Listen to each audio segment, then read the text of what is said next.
Hello and welcome to the lecture. इस lecture में जो टॉपिक हम देखने जा रहे हैं वो है polity SSC PYQs part 9। Lecture की शुरुआत से पहले एक छोटा सा डिस्क्लेमर है, एक छोटा सा आसवीकरण है जो कि हमें यहाँ समझना बहुत ज़रूरी है इससे पहले कि हम आगे प्रस्थान करें। तो डिस्क्लेमर कुछ इस प्रकार से है: the images, text and other materials used in our presentations are for educational purposes only. We respect the intellectual property rights of the original creators and owners.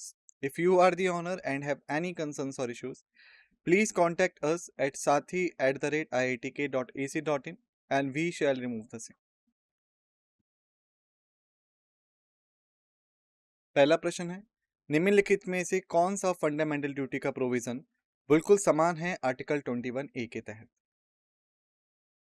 सही उत्तर देने के लिए आप सभी के पास 10 सेकंड का समय है और समय शुरू होता है अब।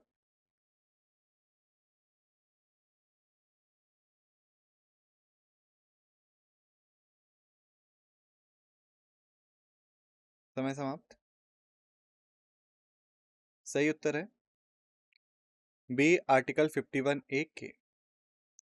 स्पष्टीकरण: आर्टिकल 51A के जो फंडामेंटल ड्यूटी का प्रोविजन है वो बिल्कुल सिमिलर है आर्टिकल 21A के तहत। आर्टिकल 20A प्रोवाइड करता है फ्री और कंपलसरी एजुकेशन हर बच्चे के लिए जो कि 6 से 14 साल के बीच में है। और वहीं पे आर्टिकल 51A जो है इंडियन कॉन्स्टिट्यूशन का, वो इसे एक फंडामेंटल ड्यूटी ठहराता है हर सिटीजन की कि वो इंश्योर करे कि हर बच्चा जो 6 से 14 साल के बीच में है उसे एजुकेशन मिले। तो यदि हम बात करें इसके बारे में तो सबसे पहले हमें देखना पड़ेगा यहाँ पे directive principles of state policy. तो जो directive principle of state policy है या डीपीएसपी है, उसके अंदर जो हमारा एक क्लॉज आता है जिसे हम कहते हैं लिबरल इंटेलेक्चुअल प्रोविजंस। इस लिबरल इंटेलेक्चुअल प्रोविजन में आर्टिकल 49 असल में बात करता था कि ये रिक्वायरमेंट है गवर्नमेंट की कि वो इंश्योर करे कि हर बच्चा जो 6 से 14 साल के बीच में है उसे फ्री और कंपलसरी एजुकेशन मिले। और इस एजुकेशन को हम कई बार बोलते हैं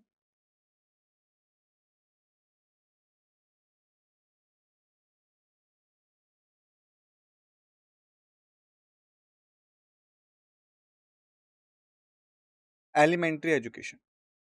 ठीक है। बाद में 86 अमेंडमेंट एक्ट ऑफ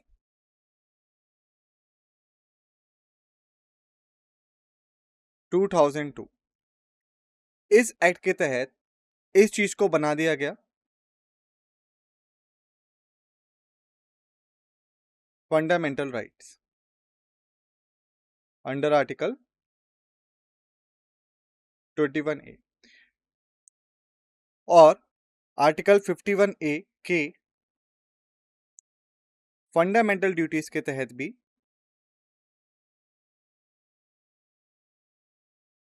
ये प्रोविजन हमारे पास है। तो ये जो फ्री एंड कंपलसरी एजुकेशन है ये फंडामेंटल ड्यूटीज में भी मेंशन है, डायरेक्टिव प्रिंसिपल भी मेंशन है, और साल 2002 में इसको फंडामेंटल राइट के तौर पे स्टैब्लिश कर दिया गया था। क्योंकि हम जानते हैं कि डीपीएसपी और फंडामेंटल ड्यूटीज एनफोर्सेबल नहीं है, लेकिन फंडामेंटल राइट्स एनफोर्सेबल है। तो अब ये गवर्नमेंट की जिम्मेदारी बन चुकी है जिससे गवर्नमेंट पीछे नहीं हट सकती। अगला प्रश्न है, निम्नलिखित में से कौन इलेक्शन कमिश्नर ऑफ इंडिया को अपॉइंट करता है? विकल्प हैं vice president, prime minister, attorney general या फिर प्रेसिडेंट। सही उत्तर देने के लिए आप सभी के पास 10 सेकंड का समय है और समय शुरू होता है।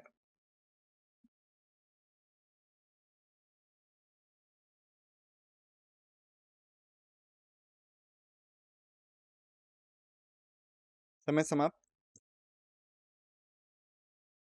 सही उत्तर है यहाँ पे D, president.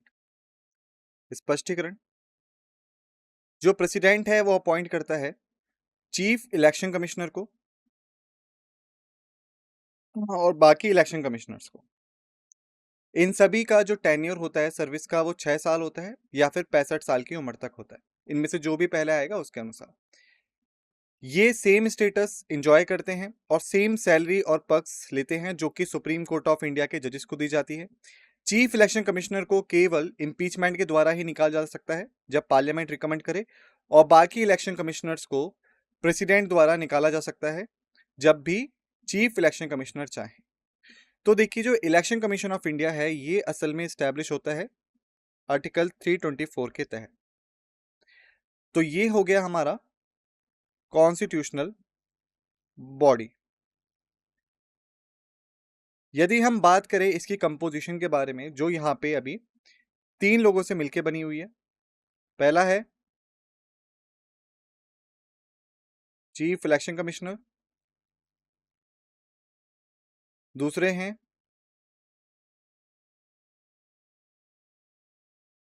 Election commissioner,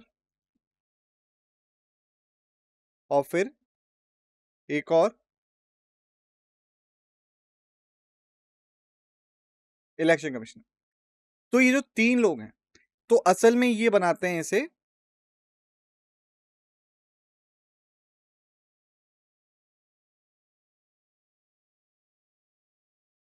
multi member body. ठीक है, लेकिन जो कंपोजिशन है इलेक्शन कमीशन ऑफ इंडिया की, उस कंपोजिशन के बारे में कॉन्स्टिट्यूशन में कहीं भी कोई जिक्र नहीं किया गया। ठीक है, ये जो चीज है ये असल में गवर्नमेंट के द्वारा या पार्लियामेंट या प्रेसिडेंट के द्वारा डिसाइड किया जाता है कि इसमें इस टाइम पे कितने लोग रहने चाहिए। 1989 में इस बॉडी को सिंगल से मल्टी मेंबर बॉडी बना दिया गया था, यानी पहले सिर्फ इलेक्शन कमिश्नर हुआ करते थे। जब इसे मल्टी मेंबर बॉडी में कन्वर्ट किया गया तो ये चीफ इलेक्शन कमिश्नर एक नई पोस्ट क्रिएट हुई और उसके नीचे 2 और इलेक्शन कमिश्नर की पोस्ट क्रिएट। अगला प्रश्न है, निम्नलिखित में से किस फंडामेंटल राइट को सस्पेंड नहीं किया जा सकता इमरजेंसी के दौरान भी? सही उत्तर देने के लिए आप सभी के विकल्प हैं आर्टिकल 22 और 23, आर्टिकल 20 और 21, आर्टिकल 19 और 20, आर्टिकल 21 और 22। सही उत्तर के लिए 10 सेकंड और समय शुरू होता है अब।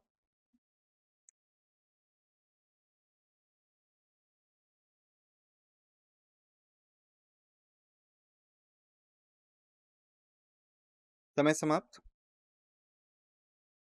सही उत्तर है यहाँ पे आर्टिकल 20 और आर्टिकल 21। स्पष्टीकरण, आर्टिकल 20 और 21 को सस्पेंड नहीं किया जा सकता जब भी इमरजेंसी लगी हो तब भी।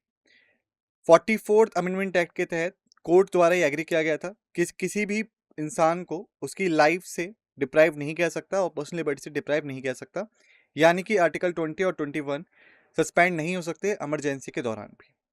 तो यदि हम बात करें इमरजेंसी की, तो जो नेशनल इमरजेंसी है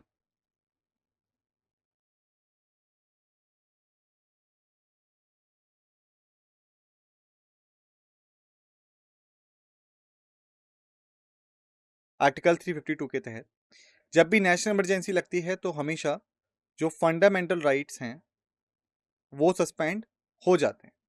फंडामेंटल राइट्स जो हैं ये हमारे आर्टिकल 12 से शुरू होते हैं और जाते हैं हमारे आर्टिकल 35 तक। इन सभी आर्टिकल्स को रद्द कर दिया जाता है जब भी नेशनल इमरजेंसी लगाई जाती है, लेकिन जो 2 आर्टिकल हैं हमारे, आर्टिकल 20 एंड आर्टिकल 21, इन दोनों आर्टिकल को रद्द नहीं किया सकता इवन जब भी नेशनल इमरजेंसी लगी। इन्हें सब रद्द किया जा सकता है जब भी मार्शल लॉ लगाया गया हो अंडर आर्टिकल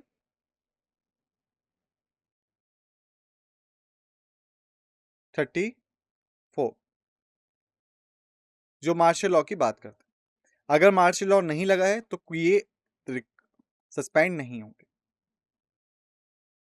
अगला प्रश्न है कि किस साल में national commission for protection of child rights को स्थापित किया गया था? विकल्प हैं साल 2014, 2007, 2005 या 2010। सही उत्तर देने के लिए आप सभी के पास 10 सेकंड का समय है और समय शुरू होता है अब।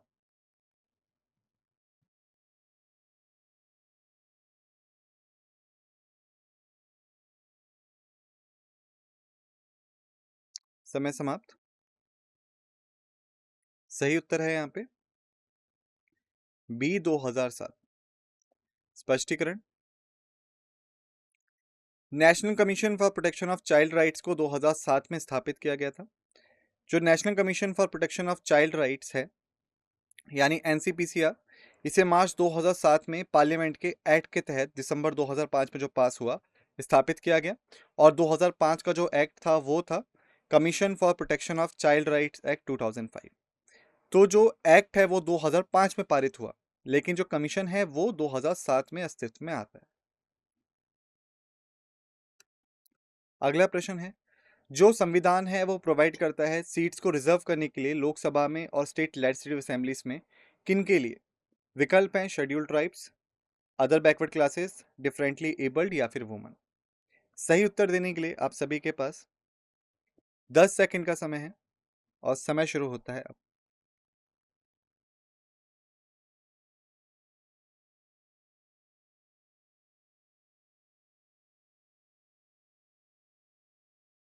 समय समाप्त। सही उत्तर है यहाँ पे ए शेड्यूल्ड ट्राइब्स। स्पष्टीकरण। संविधान प्रोवाइड करता है सीट्स को रिजर्व करने के लिए लोकसभा और स्टेट लेजिस्लेटिव असेंबलीज में शेड्यूल्ड ट्राइब्स के लिए। आर्टिकल 332 जो है कॉन्स्टिट्यूशन का, वो प्रोवाइड करता है रिजर्वेशन ऑफ सीट्स सिर्फ शेड्यूल्ड ट्राइब्स और शेड्यूल्ड कास्ट के लिए इन लेजिस्लेटिव असेंबलीज। अगला प्रश्न है, निम्नलिखित में से कौन सी चीज सही नहीं है हाई कोर्ट के बारे में? विकल्प है कि जितने भी केसेस उसके जुरिस्डिक्शन में आते हैं वो उनसे डील कर सकता है। दूसरा, लोअर कोर्ट की अपील्स को सुन सकता है। तीसरा, रिट्स को इशू कर सकता है फंडामेंटल राइट्स को बचाने के लिए।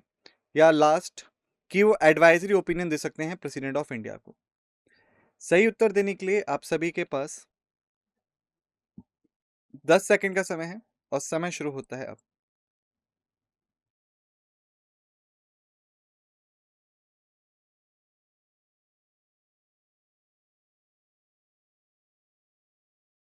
समय समाप्त।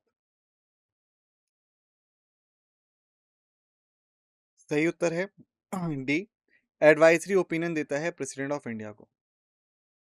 स्पष्टीकरण। सुप्रीम कोर्ट देता है advisory opinion president of India को। According to article 143 of Indian constitution, president advice ले सकते हैं सुप्रीम कोर्ट की कॉन्स्टिट्यूशन के केसेस में या फिर किसी भी मैटर ऑफ लॉ पे। जो ओपिनियन होगा सुप्रीम कोर्ट का वो एडवाइजरी है, यानी प्रेसिडेंट के पास पूर्ण मोहलत होती है, वो चाहे तो इसे सुने या ना सुने। तो देखिए, सुप्रीम कोर्ट के पास असल में कुछ जुरिस्डिक्शन होती हैं। सबसे पहला आता है ओरिजिनल जुरिस्डिक्शन। दूसरा आता है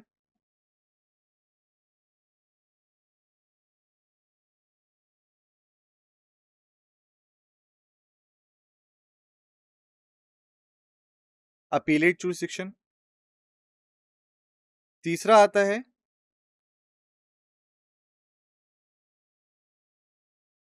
रिट्स जुरिस्डिक्शन। चौथा आता है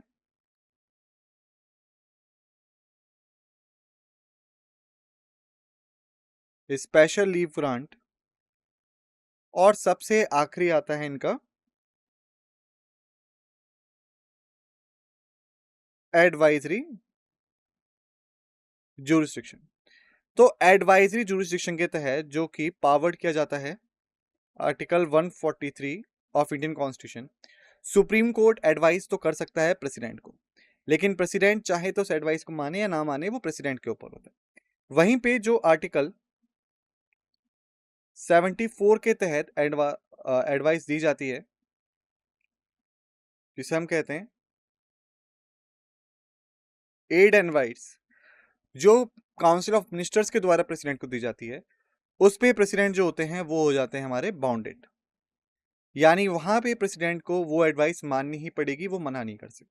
लेकिन आर्टिकल 143 के तहत दी गई सुप्रीम कोर्ट के एडवाइस को वो चाहे तो मना कर सकते, नजरअंदाज कर सकते हैं। अगला प्रश्न है कि जो सरकार है वो किसी के खिलाफ भी भेदभाव नहीं कर सकती, क्योंकि वो बस एक पर्टिकुलर रिलीजन से है, रेस से है, कास्ट से है, सेक्स से है, प्लेस ऑफ बर्थ से है, या निम्नलिखित में से किसी भी चीजों से। ये किस आर्टिकल में कहा गया है? विकल्प है आर्टिकल 19, आर्टिकल 23, आर्टिकल 15 या फिर आर्टिकल 14। सही उत्तर देने हेतु आप सभी के पास 10 सेकंड का समय है। फिर मैं आप सभी को सही उत्तर बता दूंगा। समय शुरू होता है अब।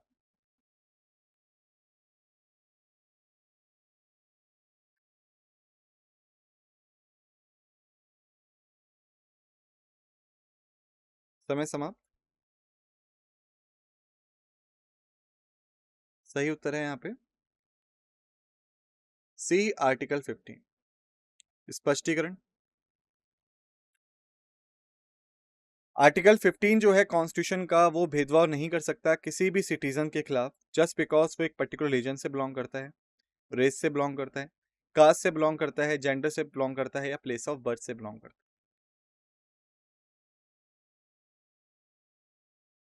अगला प्रश्न है, निम्नलिखित में से किसकी जरूरत नहीं होती है वाइस प्रेसिडेंट ऑफ इंडिया बनने के लिए? विकल्प है कि जो पर्सन है उसके पास कोई भी ऑफिस ऑफ प्रॉफिट नहीं होना चाहिए, यूनियन गवर्नमेंट का और स्टेट गवर्नमेंट का, लोकल अथॉरिटी का या किसी भी पब्लिक अथॉरिटी का। दूसरा, उन्होंने 40 साल की उम्र कंप्लीट कर ली हो। तीसरा, वो भारतीय नागरिक हो। चौथा, कि वो इलेक्शन के लिए क्वालिफाई कर जाए as a member of Rajya Sabha. सही उत्तर देने के लिए आप सभी के पास 10 सेकंड का समय है और समय शुरू होता है अब।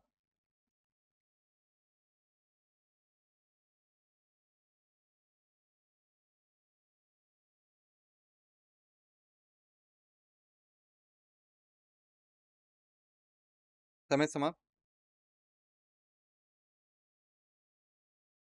सही उत्तर है डी, कि वो क्वालिफाइड होना चाहिए इलेक्शन के लिए as a member of Rajya Sabha. स्पष्टीकरण। जो वाइस प्रेसिडेंट ऑफ इंडिया है वो क्वालिफाइड होनी चाहिए as a election member of Rajya Sabha. Vice president of India citizen होनी चाहिए और वाइस प्रेसिडेंट ऑफ इंडिया ने कोई भी ऑफिस ऑफ प्रॉफिट होल्ड ना करा हो यूनियन गवर्नमेंट के लिए, स्टेट गवर्नमेंट के लिए और किसी भी लोकल अथॉरिटी के लिए, तो ही वो बन सकते हैं क्या वाइस प्रेसिडेंट ऑफ इंडिया। और जो कोई भी बनेगा वाइस प्रेसिडेंट, वो बाय डिफॉल्ट क्या होगा? चेयरमैन ऑफ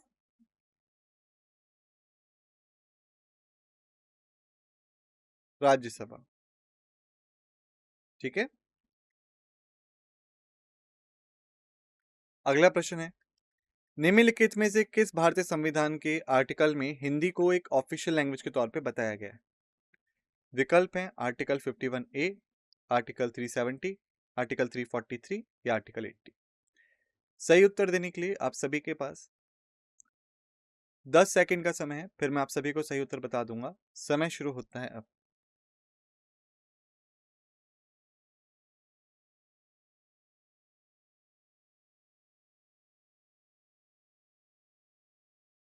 समय समाप्त।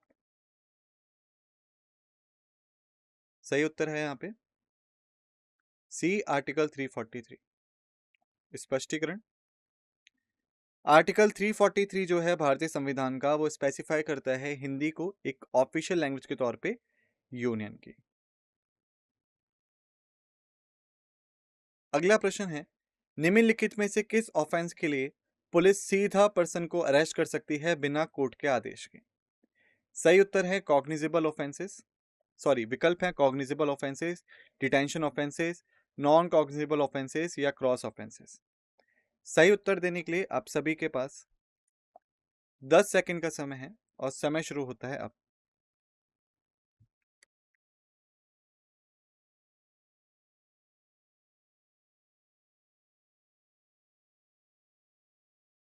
समय समाप्त। सही उत्तर है यहाँ पे ए, कॉग्निजेबल ऑफेंसेस। स्पष्टीकरण। कॉग्निजेबल ऑफेंसेस वो क्राइम है जो कि पुलिस को पावर देते हैं कि वो सीधा अरेस्ट कर सकता है विदाउट वारंट और प्रायर कोर्ट परमिशन के। नॉन कॉग्निजेबल ऑफेंसेस वो क्राइम है जहां पे पुलिस सीधा अरेस्ट नहीं कर सकती without prior court permission. Section 2C of code of criminal procedure, CRPC। अगला प्रश्न है कि जो भारतीय संविधान का प्रेम्बल है उसमें जो डैश चीज मेंशन है वो अश्योर करती है डिग्निटी ऑफ द इंडिविजुअल। विकल्प है लिबर्टी, फ्रेटर्निटी, इक्वालिटी, जस्टिस। सही उत्तर देने के लिए आप सभी के पास 10 सेकंड का समय है और समय शुरू होता है अब।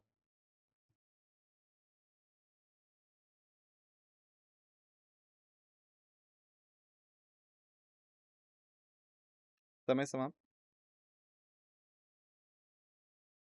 सही उत्तर है यहाँ पे बी, फ्रेटर्निटी। सॉल्यूशन, जो इंडियन कॉन्स्टिट्यूशन का वर्बी टर्म है फ्रेटर्निटी, ये अश्योर करता है डिग्निटी ऑफ इंडिविजुअल और साथ ही साथ यूनिटी और इंटीग्रिटी ऑफ नेशन। फ्रेटर्निटी एक हार्ट ऑफ स्कूल है, सोसाइटी है और नेशन है। सोशल सॉलिडेरिटी एक वाइटल पार्ट है सोसाइटी का, और जो एस्पिरेशन है मेंबर्स की उसके लिए। तो देखिए, यदि हम बात करें प्रेम्बल ऑफ कॉन्स्टिट्यूशन की, तो ये दो चीजें बताता है। एक, नेचर जो है इंडिया का, यानी सोवेरन, सेक्युलर, सोशलिस्ट, डेमोक्रेटिक, रिपब्लिक। ये क्या है? नेचर है। सोवरेन मतलब कि हम आज़ाद हैं। सेक्युलर मतलब कि हम धर्मनिरपेक्ष हैं, हम एक धर्म को सपोर्ट नहीं करते। सोशलिस्टिक मतलब कि हम लोग इक्वालिटी को बढ़ावा देते हैं। डेमोक्रेटिक, भारत में सरकार लोगों द्वारा चुनी जाती है। रिपब्लिक यानी जो भी हेड होगा स्टेट का, यानी जो प्रेसिडेंट की पोजीशन है वो इलेक्टेड होगी, ना कि मोनार्क होगी या हेरिडिटरी होगी। इसी के साथ जो दूसरी चीज हम लोग यहाँ मेंशन करते हैं वो आता है हमारा एस्पिरेशंस, यानी क्या हम कॉन्स्टिट्यूशन के अकॉर्डिंग अचीव करना चाहते हैं। तो उसमें आता है हमारा इक्वालिटी, जस्टिस, फ्रेटर्निटी और इंटीग्रिटी। तो ये कुछ चीजें हैं जो हमारे प्रेम्बल में मेंशन है और अलग अलग चीजों को दर्शाती है। नेचर दिखाता है कि हमारा जो देश है वो कैसा है, और एस्पिरेशन दिखाता है कि इक्वालिटी, जस्टिस, फ्रेटर्निटी और इंटीग्रिटी क्या है।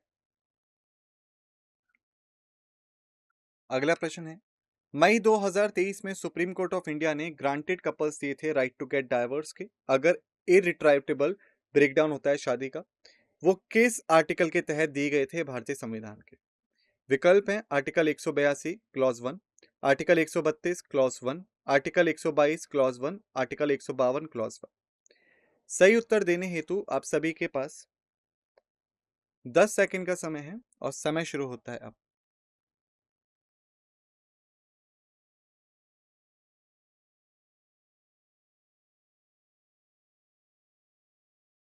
समय समाप्त। सही उत्तर है यहाँ पे ए, आर्टिकल 142 सब क्लॉज 1। स्पष्टीकरण, सुप्रीम कोर्ट की जो पावर है डाइवोर्स ग्रांट करने की, excise of power under article 142 sub clause 1 Indian constitution में, वो तब है कि जब कंप्लीट और इरिटेबल ब्रेकडाउन हो जाए मैरिज का, अगर जो दूसरा स्पाउस है या हस्बैंड एंड वाइफ है वो शादी को बचाना चाहे तब भी। अगला प्रश्न है कि जो फीचर है बायकैमलिज्म का भारतीय संविधान में, वो किस संविधान से लिया गया है? विकल्प हैं फ्रांस के संविधान से, जर्मनी के संविधान से, साउथ अफ्रीका के संविधान से या ब्रिटेन के संविधान से। सही उत्तर देने के लिए आप सभी के पास 10 सेकंड का समय है और समय शुरू होता है अब।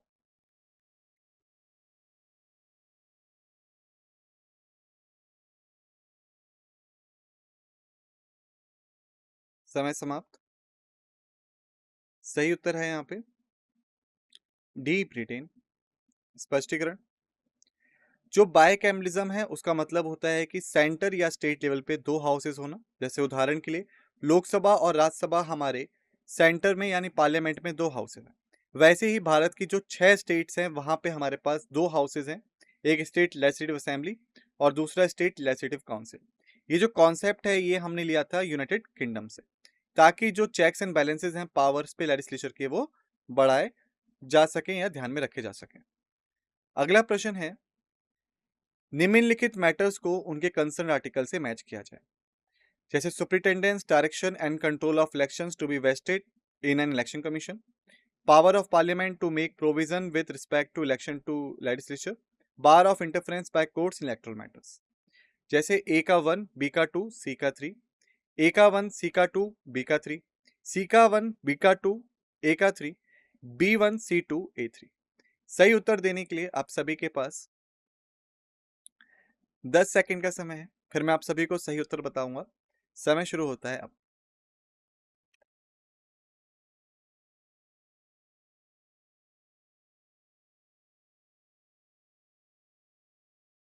समय समाप्त। सही उत्तर है डी, यानी बी का 1, सी का 2, ए का 3। स्पष्टीकरण, जो करेक्ट अलाइनमेंट है डेफिनेशन ऑफ कॉन्स्टिट्यूशनल आर्टिकल्स का, उनके आर्टिकल्स के बाद यहाँ पे दिए गए हैं। जैसे जो सुपरिटेंडेंस डायरेक्शन एंड कंट्रोल है इलेक्शंस का इलेक्शन कमीशन के द्वारा, वो आर्टिकल 324 में मेंशन है। जो पार्लियामेंट की पावर है स्टेट लेजिस्लेचर्स के इलेक्शंस सॉरी लेजिस्लेचर के इलेक्शंस के रिगार्डिंग लॉ बनाने की, वो आर्टिकल 327 में मेंशन है। और जहां पे कोर्ट्स को इलेक्टोरल मैटर्स में घुसने से रोका जाता है, वो आर्टिकल 329 में मेंशन। अगला प्रश्न है कि निम्नलिखित में से किस कमेटी ने सजेस्ट किया था पेनल्टी और पनिशमेंट को अगर कोई इंसान फंडामेंटल ड्यूटीज को नहीं निभाता है तो। विकल्प हैं स्वर्ण Singh committee, Indira Gandhi committee, Morarji Desai committee या फिर वर्मा कमेटी। सही उत्तर देने के लिए आप सभी के पास 10 सेकंड का समय है और समय शुरू होता है अब।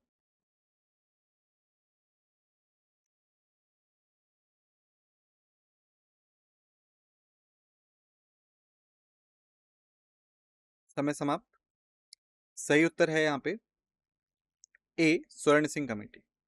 स्पष्टीकरण, 1976 में अपॉइंट की गई स्वर्ण सिंह कमेटी वो कमेटी थी जिसने रिकमेंडेशंस दी फंडामेंटल ड्यूटीज पे, और इसी के साथ साथ ये बताया कि जो फंडामेंटल ड्यूटी है वो एक डिस्टिंक्ट डिवीजन है हमारे इंडियन कॉन्स्टिट्यूशन का, यानी ये वो ड्यूटीज हैं जो कि हर सिटीजन को निभानी है। ये कॉन्सेप्ट हमने लिया था यूएसएसआर से, और इसके तहत हमने एक नए पार्ट को कॉन्स्टिट्यूशन में ऐड किया जो था हमारा पार्ट 4A। और जो आर्टिकल था जो बाद में जोड़ा गया वो था आर्टिकल 51A। इसके तहत हमने टोटल 11 फंडामेंटल ड्यूटीज को ऐड किया।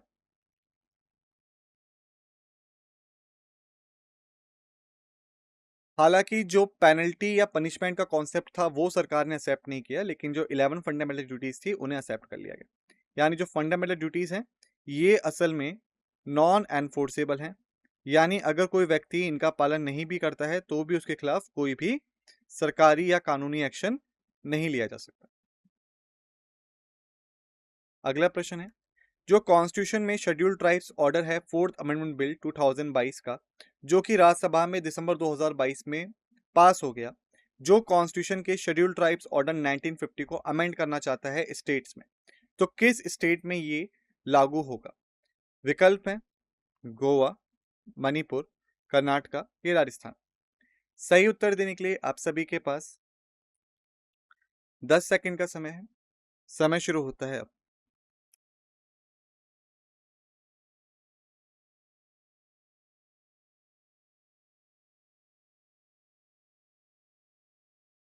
समय समाप्त। सही उत्तर है यहाँ पे सी, कर्नाटका।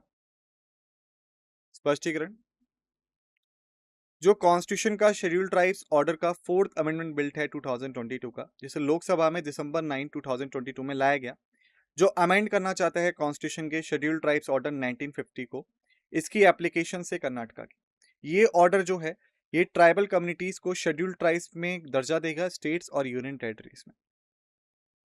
शेड्यूल ट्राइब्स जो कर्नाटका की हैं वो हैं बेटा कुरुबा, जो कि कडू कुरुबा कम्युनिटी का एक सिनोनिमम है, और ये शेड्यूल ट्राइब्स की लिस्ट में शामिल है कर्नाटका।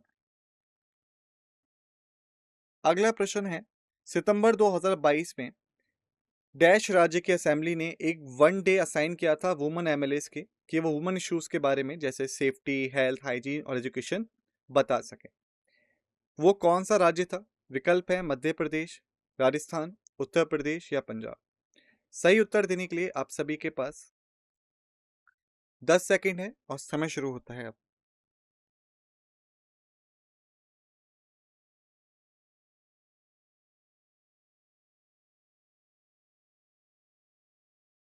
समय समाप्त।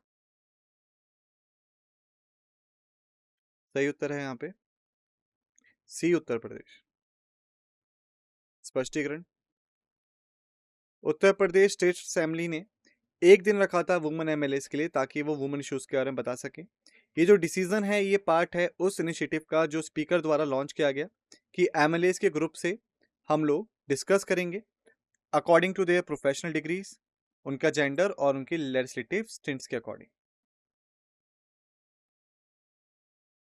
अगला प्रश्न है कि निम्नलिखित में से कौन भारत के दूसरे वाइस प्रेसिडेंट ऑफ इंडिया थे? विकल्प हैं V V Giri, doctor Zakir Hussain, doctor S Radhakrishnan या कृष्णकांत। सही उत्तर देने के लिए आप सभी के पास 10 सेकंड का समय है और समय शुरू होता है अब।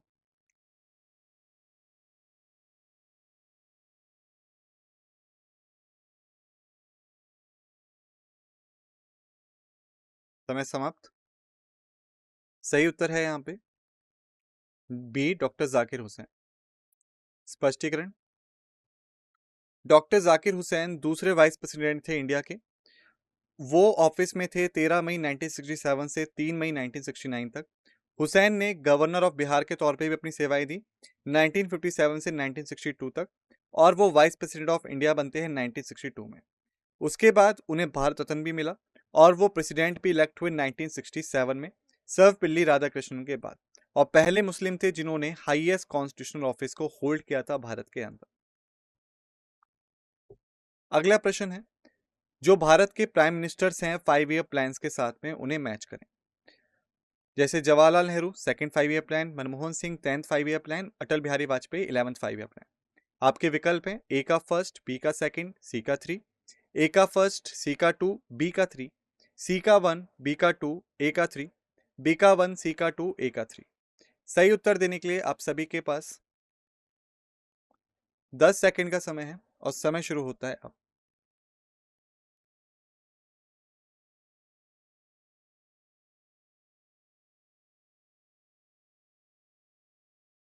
समय समाप्त। सही उत्तर है यहाँ पे बी, ए का वन, सी का टू, बी का थ्री। स्पष्टीकरण। जवाहरलाल नेहरू ने सेकंड 5 ईयर प्लान चलाया था, मनमोहन सिंह ने 10th 5 ईयर प्लान चलाया था, अटल बिहारी वाजपेयी ने 11th 5 ईयर प्लान चलाया था। अगला प्रश्न है कि जो director principle of state policy है वो निम्नलिखित में से किस कॉन्स्टिट्यूशन से अडॉप्ट की गई? विकल्प हैं UK constitution, Irish constitution, USSR constitution या फिर पॉलिश कॉन्स्टिट्यूशन। सही उत्तर देने के लिए आप सभी के पास 10 सेकंड का समय है, समय शुरू होता है अब।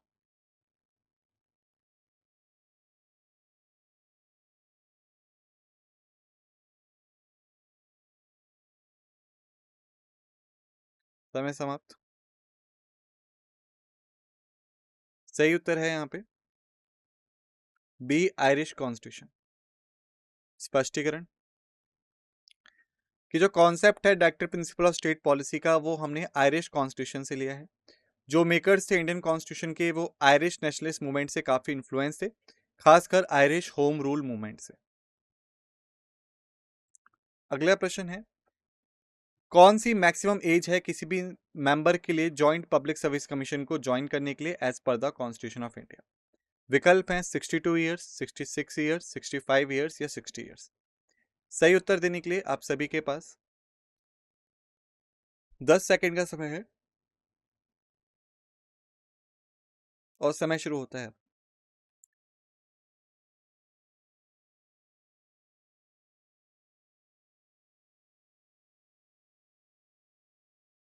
समय समाप्त। सही उत्तर है ए, 62 ईयर्स। स्पष्टीकरण। जो चेयरमैन हैं जॉइंट पब्लिक सर्विस कमीशन के, उन्हें प्रेसिडेंट द्वारा अपॉइंट किया जाता है। ऑफिशियली वो ऑफिस को होल्ड कर सकते हैं 6 साल के लिए या फिर 62 साल के लिए, जो भी पहले हो। जो प्रेसिडेंट हैं वो रिमूव कर सकते हैं, उन्हें सस्पेंड कर सकते हैं, और इसी के साथ साथ मेंबर्स समय से पहले भी अपना रेजिग्नेशन लेटर प्रेसिडेंट को दे सकते हैं। अगला प्रश्न है, मार्च 2023 के अनुसार कौन चीफ इलेक्शन कमिश्नर हैं भारत के? विकल्प हैं अनूप चंद्र पांडे, राजीव कुमार, सुशील चंद्र, अरुण गोयल। सही उत्तर देने के लिए आप सभी के पास 10 सेकंड का समय है और समय शुरू होता है अब।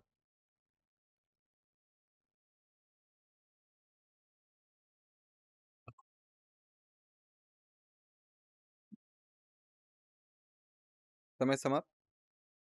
सही उत्तर है यहाँ पे बी, राजीव कुमार। स्पष्टीकरण, राजीव कुमार करंट के 25वें चीफ इलेक्शन कमिश्नर हैं और बाकी अलग जो इलेक्शन कमिश्नर्स हैं वो हैं अरुण गोयल। इलेक्शन कमिश्नर्स जो हैं इंडिया के, वो मेंबर्स होते हैं इलेक्शन कमीशन ऑफ इंडिया के, जो एक कॉन्स्टिट्यूशनल बॉडी है फ्री और फेयर इलेक्शंस कराने के लिए भारत में। और जो इलेक्शन कमिश्नर्स होते हैं जब आमतौर पे ये रिटायर्ड आईएएस और आईआरएस ऑफिसर्स ही होते हैं। अगला प्रश्न है कि आर्टिकल 44 का मुख्य उद्देश्य क्या है?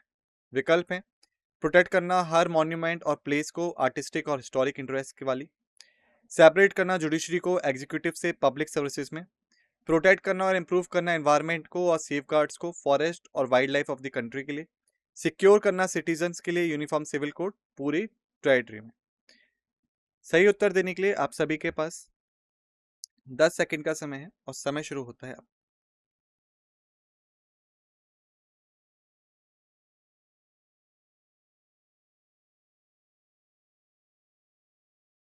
समय समाप्त। सही उत्तर है यहाँ पे डी, सिक्योर करना सिटीजन्स के लिए एक यूनिफॉर्म सिविल कोड पूरी टेरिटरी ऑफ इंडिया।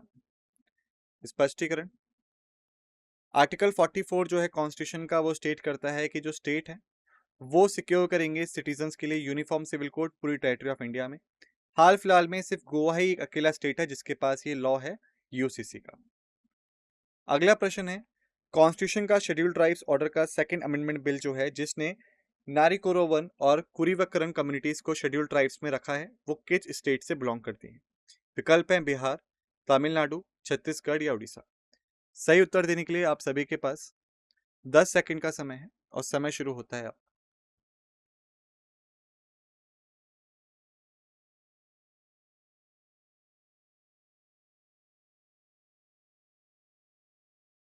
समय समाप्त।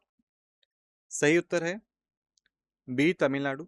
स्पष्टीकरण, जो कॉन्स्टिट्यूशन का schedule tribes order second amendment bill है 2022 का, जो लोकसभा में 9 दिसंबर 2022 को इंट्रोड्यूस किया गया, ये बिल अमेंड करता है कॉन्स्टिट्यूशन के शेड्यूल ट्राइब्स ऑर्डर 1950 को, उसकी एप्लीकेशन से तमिलनाडु में। ये ऑर्डर लिस्ट करता है ट्राइबल कम्युनिटीज को शेड्यूल ट्राइब्स के तौर पे स्टेट्स में और यूनियन टेरिटरीज में। ये जो बिल है इसने नरीकोरोवन और कुरीवेकरन कम्युनिटीज को भी लिस्ट में शामिल करा है तमिलनाडु के। अगला प्रश्न है, आर्टिकल 149 कॉन्स्टिट्यूशन का किस चीज से डील करता है? विकल्प हैं जो क्वालिफिकेशन है रिक्वायर्ड चाहिए अपॉइंटमेंट के लिए controller and auditor general of India बनने के लिए, जो ड्यूटीज ऑफ पावर्स है controller and auditor general of India की उनसे, जो टर्म है ऑफिस का controller and auditor general of India का उससे, या जो अपॉइंटमेंट है controller and auditor general of India के तौर पे उससे। सही उत्तर देने के लिए आप सभी के पास 10 सेकंड का समय है और समय शुरू होता है अब।